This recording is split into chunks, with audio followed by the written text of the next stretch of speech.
কিছু সময় চেয়ে নেব। সেখানে স্যার একটা সংযোজন আছে, গ্রুপ সিডি কর্মীরা তারা কিন্তু এই দুর্নীতির জন্য কেউই বেতন পাচ্ছেন না, তাদের রেজাল্টটাও বেরোয়নি। সেক্ষেত্রে দেখুন, সেটা আমাদের প্রাথমিক যে 26,000-এর জন্য আমাদের 31শে আগস্ট পর্যন্ত একটা ডেডলাইন বেঁধে দেওয়া হয়েছে, সেই বিষয়টা নিয়ে আমরা কাজ করছি। গ্রুপ সিডির জন্য আমাদের তাদের যে রেজাল্ট সেটা আমাদের প্রস্তুত হয়ে আছে, সেটাও আমরা বের করব, কিন্তু এই বিষয়টাকে আমরা গুরুত্ব দিচ্ছি যেহেতু এখানে সুপ্রিম কোর্টের একটা বিষয় রয়েছে।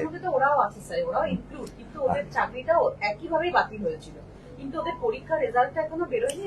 ওদের পরীক্ষার রেজাল্টটা বেরিয়ে যাবে, কোনো টাইম না টাইম ফ্রেম নেই। আমরা মূলত প্রথম দিকে আমরা যে শিক্ষক মহাশয়দের যেটা আছে, যেহেতু তাদের চাকরিটা নেই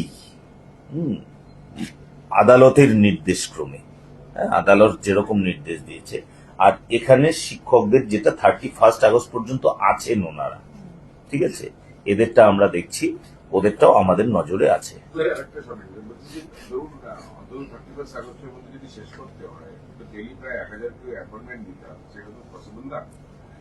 দেখুন, আপনার পরন্তু কিন্তু কি হবে কন্ডিশনায় আমি উত্তর এই মুহূর্তে আমি দিতে যাচ্ছি না।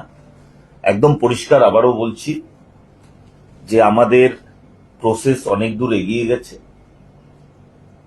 এবং আমরা 31শে আগস্টের মধ্যে যে হায়ার সেকেন্ডারি যেগুলো হয়েছে সেগুলো আমরা সম্পূর্ণ করব। হ্যাঁ, পড়ুয়া শূন্য স্কুল থেকে যে শিক্ষকেরা আছেন, শিক্ষক মহাশয়রা সেখানে আছেন, তাদেরকে পড়ুয়া যুক্ত স্কুলে নিয়ে যাওয়ার প্রক্রিয়া চলছে। স্কুল বাড়িগুলো এখনো সেটা নিয়ে আমাদের এখনো কোনো বিস্তারিত পরিকল্পনা হয়নি। আমরা সেটা ক্যাবিনেটে আলোচনা করে সেটা সিদ্ধান্ত, সেটা আমাদের